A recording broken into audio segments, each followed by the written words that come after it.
St John's College is a constituent college of the University of Cambridge. The college was founded by Lady Margaret Beaufort. In constitutional terms, the college is a charitable corporation established by a charter dated the 9th of April 1511. The aims of the college, as specified by its statutes, are the promotion of education, religion, learning and research. The college's alumni include the winners of 10 Nobel Prizes, 7 Prime Ministers and 12 archbishops of various countries, at least 2 princes and 3 saints. The Romantic poet William Wordsworth studied at the college, as did William Wilberforce and Thomas Clarkson, the 2 abolitionists who led the movement that brought slavery to an end in the British Empire.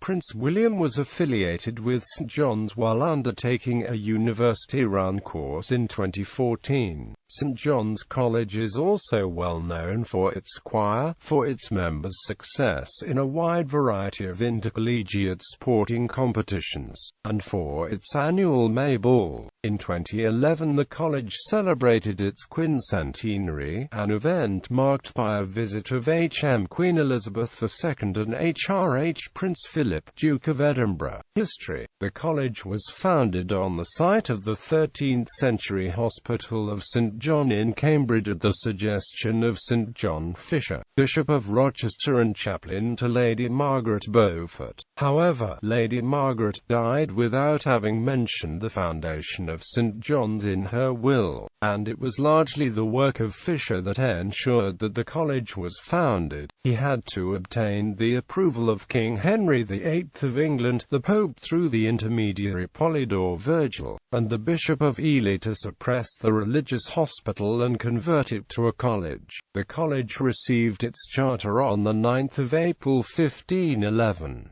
Further complications arose in obtaining money from the estate of Lady Margaret to pay for the foundation, and it was not until the 22nd of October 1512 that a codicil was obtained in the court of the Archbishop of Canterbury. In November 1512 the Court of Chancery allowed Lady Margaret's executors to pay for the foundation of the college from her estates. When Lady Margaret's executors took over they found most of the old hospital buildings beyond repair, but repaired and incorporated the chapel into the new college. A kitchen and hall were added, and an imposing gate tower was constructed for the college treasury. The doors were to be closed each day at dusk, sealing the monastic community from the outside world. Over the course of the following 500 years, the college expanded westwards towards the River Cam, and now has 11 courts, the most of any Oxford or Cambridge college.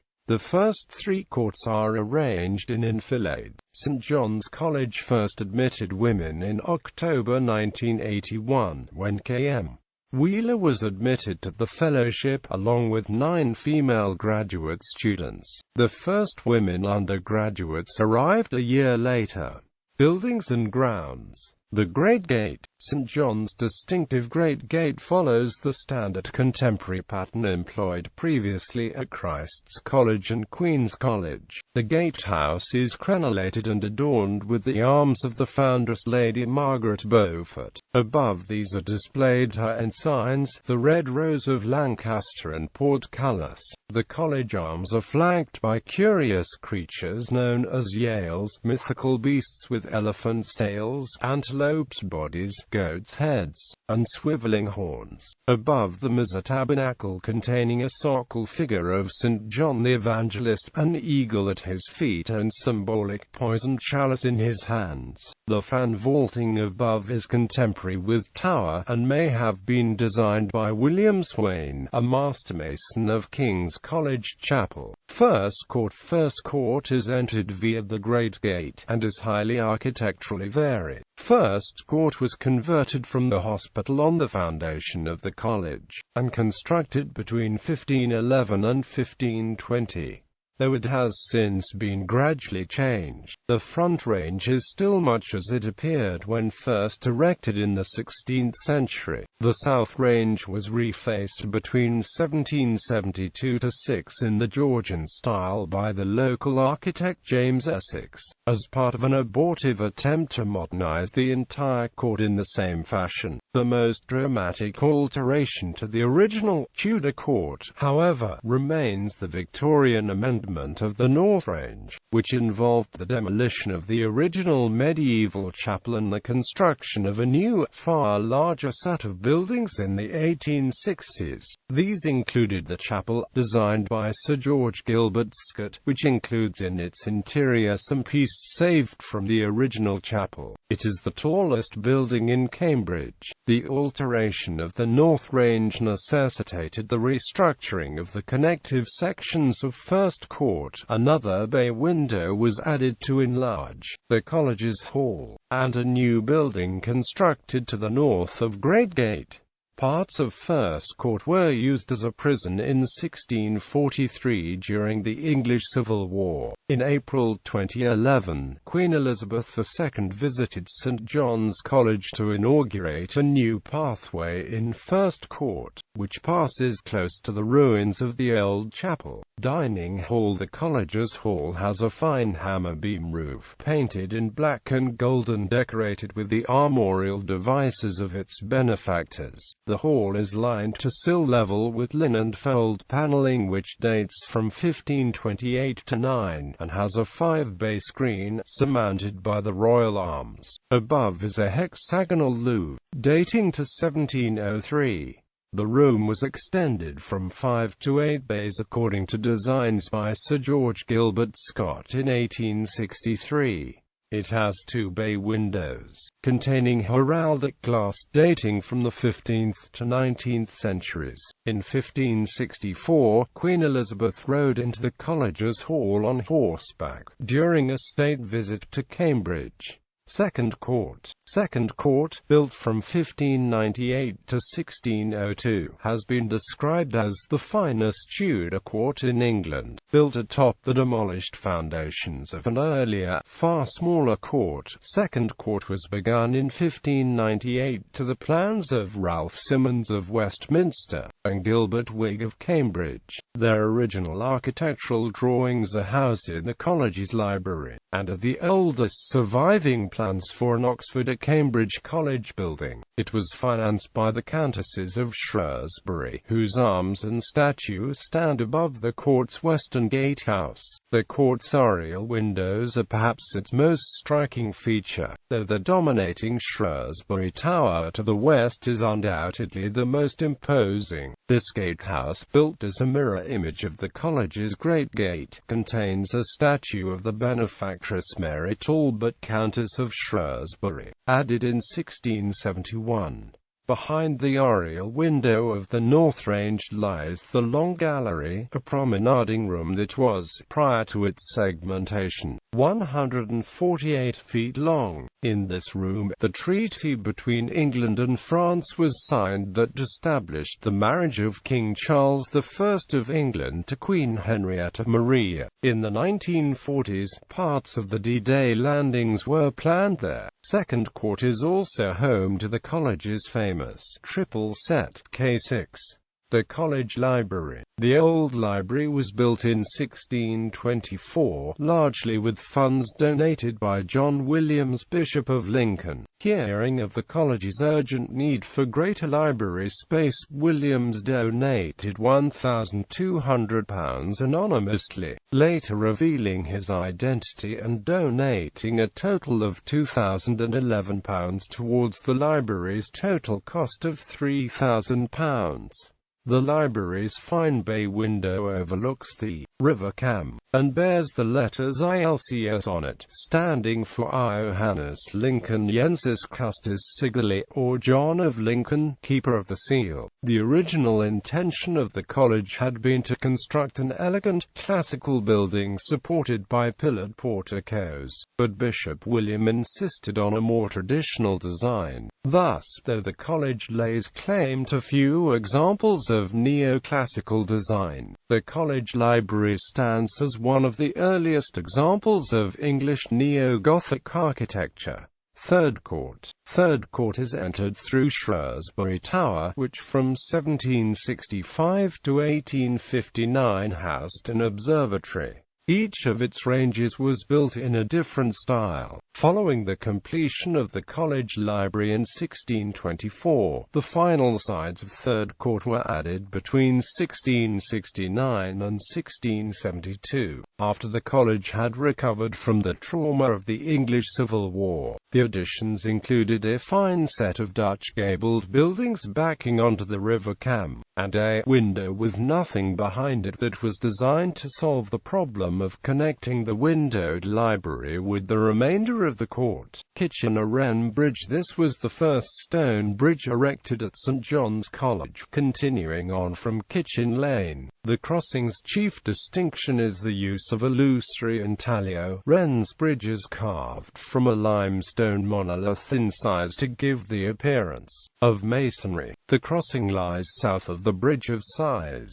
and was a replacement for a wooden bridge that had stood on the site since the foundation's early days as a hospital. Though Sir Christopher Wren submitted designs for the bridge, it was eventually built on a different site by a local mason, Robert Grambold, who also built Trinity College Library. As with the library, Grambold's work was based on Wren's designs, and the bridge has become known more famously as the Wren Bridge.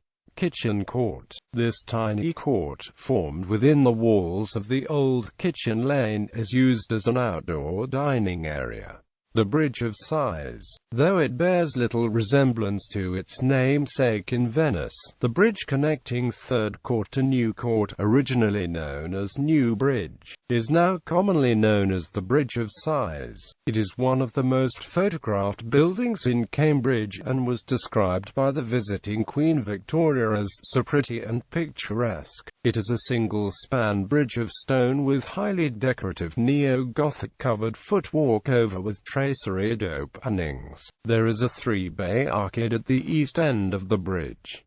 The architect was Henry Hutchinson.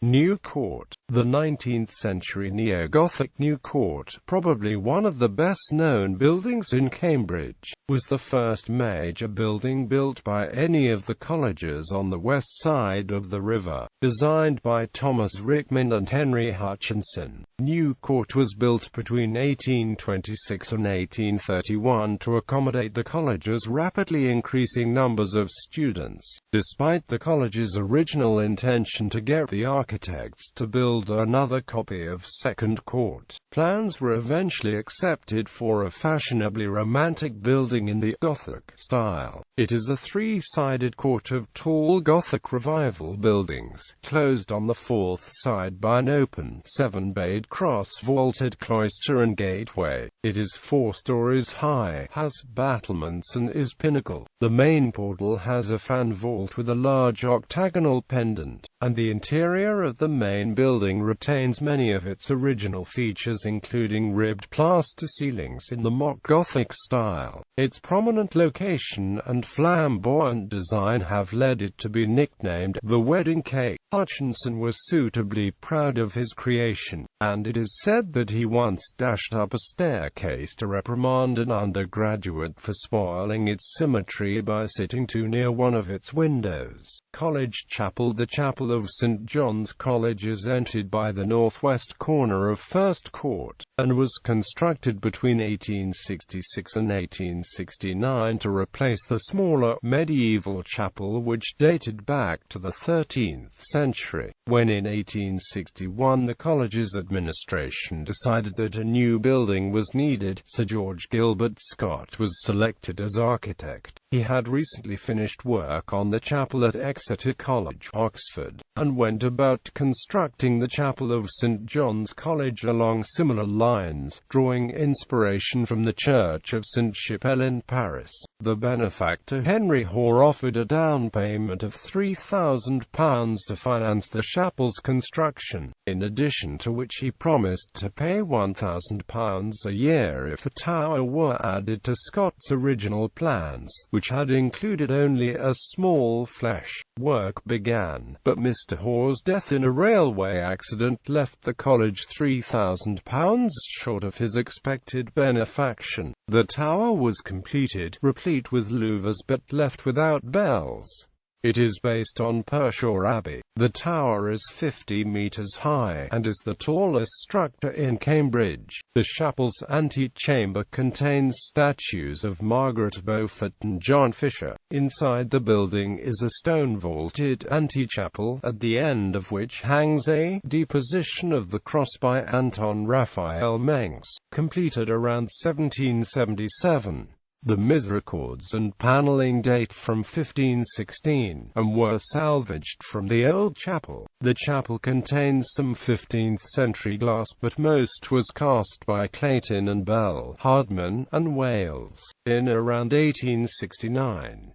Freestanding statues and plaques commemorate college benefactors such as James Wood, Master 1815–39, as well as alumni including William Wilberforce, Thomas Clarkson and William Gilbert. The college tower can be climbed, and is accessed via a small door on First Court. However, this access was closed in 2016 for the duration that important structural repairs were carried out to the tower pinnacles and roof. The chapel is surrounded on three sides by large tabernacles which form part of the external buttresses. Each contains a statue of a prominent college alumnus, alumna or benefactor. The persons commemorated are beginning with the buttress next to the transept on the south side, the Master's Lodge and Garden. St. John's Master's Lodge is located in a grassy clearing to the north of Third Court. It was built at the same time as the new chapel was being constructed, and has Tudor fittings, wainscot, portraits and other relics from the demolished north wing of First Court. It has a large garden, and in the winter its westmost rooms have excellent views of the college's old library, the River Cam, and the Bridge of Sighs.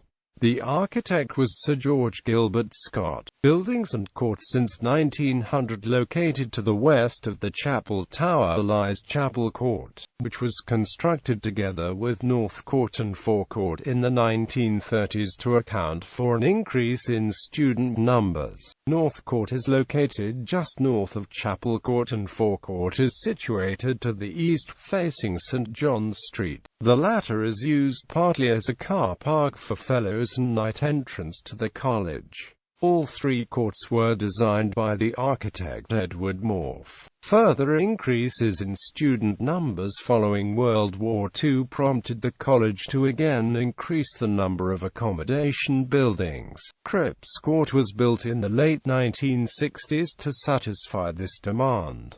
It is located just behind New Court and forms two courts. Designed by architects Philip Powell and Hidalgo Moya, the building is Grade 2** listed, having received an award from the British Architectural Institution. It is considered an exemplar of late 20th century architectural style and is named after its main benefactor, Humphrey Cripps. In 2014, the building went through an extensive refurbishment program, which saw renovated accommodation and structural repairs, including the cleaning of the Portland stone which the building is made of. To the west of Cripps Court lies the School of Pythagoras, built around 1200. It predates the college with 300 years and is both the oldest secular building in Cambridge and the oldest building continuously in use by a university in Britain. The building now serves as the location for the college archives.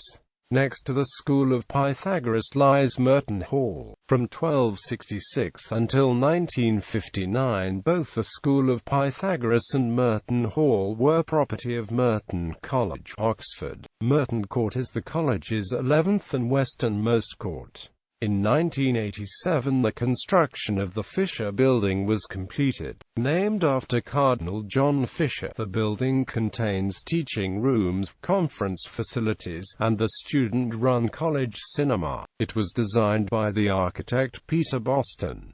Located directly opposite the college's Great Gate is All Saints' Yard. The complex is formed from the buildings of the so-called Triangle Site, a collection of structures owned by the college. An extensive renovation project finished in Michaelmas term 2012 had a budget of approximately £9.75 million. The centerpiece of the yard is Caulfield Court, named after the project's chief benefactor, Charles Caulfield. The site can be entered through one of two card-activated gates or through the School of Divinity. The School of Divinity is the largest building on the site, and was built between 1878 and 1879 by Basil Champneys for the University of Cambridge's Divinity faculty on land leased by St John's College. Control of the building reverted to St John's when the Faculty of Divinity moved to a new building on the Sidgwick site in 2000. College Choir. St John's College Choir has a tradition of religious music and has sung the daily services in the college chapel since the 1670s. The services follow the cathedral tradition of the Church of England, evensong being sung during term 6 days a week and sung Eucharist on Sunday mornings. The choir is currently directed by Mr. Andrew Netzinger, who has previously been Director of Music at Gloucester and Truro Cathedrals. The boys of the choir are all educated and board at St John's College School. During university vacations, the choir carries out engagements elsewhere. Recent tours have taken it to places including the Netherlands, the US and the Far East. The choir has an extensive discography of nearly 100 commercial releases dating back to the 1950s, when it was signed to the Decca Argo label under George Guest. The choir has since had successful recording contracts with Hyperion Records and Chandos Records, resulting in many critical accolades, including a Gramophone Editor's Choice selection for 2015's collection The Call. In 2016, the choir signed to Signum Records on its own St John's College imprint. The first recording of this new venture was a collection of music by the contemporary composer Jonathan Harvey, released in May 2016 to a number 2 position in the UK specialist classical charts.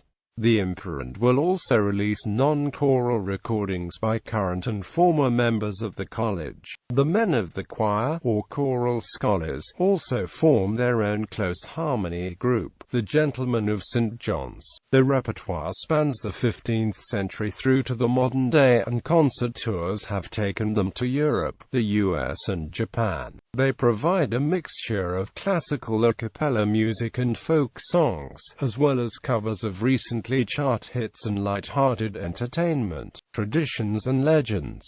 Eating swan. Fellows of St John's College are the only people outside the royal family legally allowed to eat unmarked mute swans. Swan traps were originally built into the walls of the college alongside the river, but these are no longer used. The Crown retains the right to ownership of all unmarked mute swans in open water, but the Queen only exercises her ownership on certain stretches of the Thames and its surrounding tributaries. This ownership is shared with the Vintners and Dyers companies, who were granted rights of ownership by the Crown in the 15th century, and was extended to the college via ancient royalist ties. Ghosts. According to popular legend, St John's College is inhabited by a number of ghosts. In 1706, 4 fellows exorcised some ghosts from a house opposite the college by the simple method of threatening to fire the pistols at the positions the moans and groans were coming from. Second Court is apparently still haunted by the ghost of the former undergraduate and master, James Wood. Wood was supported he could not afford to light his room, and would often do his work in the well-lit stairway. New Court's clock tower. New Court's central cupola has 4 blank clock faces. These are subject to various apocryphal explanations. One legend maintains that a statute limiting the number of chiming clocks in Cambridge rendered the addition of a mechanism illegal. No such limitation is known to exist. More likely explanations include Hutchinson's fear that the installation of a clock face would spoil the building's symmetry, and that the college's financial situation in the early 19th century made completion impossible. Other legends explaining the absence of clock faces claim that St. John's College and its neighbour, Trinity College, were engaged in a race to build the final clock tower in Cambridge. Supposedly, whichever was finished first would be permitted to house the final chiming clock in Cambridge. Trinity's tower was finished first, and its clock was allowed to remain. In truth, the completion of New Court and Trinity's clock was separated by nearly 2 centuries. Trinity's famous double striking was installed in the 17th century by its then master, Richard Bentley, a former student of St. John's, who dictated that the clock chime once for Trinity, and once for his alma mater, St. John's. College rivalry. St. John's remains a great rival of Trinity College, which is its main competitor in sports and academia. The rivalry can be traced to Henry VIII founding Trinity after having ordered the execution of St. John Fisher, the man whose efforts had ensured the foundation of St. John's. Over the years, numerous anecdotes and myths have arisen, involving students and fellows of both colleges alike. The rivalry is often cited as the reason why the older courts of Trinity have no J staircases, despite including other letters in alphabetical order. There are also 2 small muzzle-loading cannons on Trinity's bowling green pointing in the direction of John's, though this orientation may be coincidental. In similar fashion, the eagle on top of the entrance to St. John's New Court is said to have been sculptured so that it shuns even the sight of its neighboring rival. Generally, however, the colleges maintain a cordial relationship with one another. Compatriotism led famously to the splitting of the atomic nucleus in 1932 by Ernest Walton and John Cockcroft. Shield and Arms. St. John's College and Christ's College, Cambridge both bear the arms of the Lady Margaret Beaufort, Countesses of Richmond and Derby, mother of Henry VII. These arms are recorded in the College of Arms as being borne by right, and are described as quartly, 1 and 4 azure, 3 fleurs de lis gold, 2 and 3 gules, 3 lions passant garden tour, all within a border compony silver and azure. In addition, both foundations use the Beaufort crest, an eagle displayed arising out of a coronet of roses and fleurs de lis all gold, but the title to this is more doubtful. When displayed in the full achievement, the arms are flanked by mythical yales. Motto. The college motto is Souvent me souvient, supplied by Lady Margaret Beaufort, and written in medieval French. It is inscribed over gates, lintels and within tympana throughout the college, functioning as a triple pun. It means, often I remember, think of me often, and, when spoken, I often pass beneath it. The college shares its motto with Christ's College, Cambridge and Lady Margaret Hall, Oxford. College Grace. The College Grace is customarily said before and after dinner in hall. The reading of Grace before dinner is usually the duty of a scholar of the college. Grace after dinner is said by the president of the senior fellow dining. The graces used in St. John's have been in continuous use for some centuries, and it is known that the anteprandium is based upon medieval monastic models. The grace is said shortly after the fellows enter the hall, signaled by the sounding of a gong, and accompanied by the ringing of the college's grace bell. The anteprandium is read after the fellows have entered, the postprandium after they have finished dining.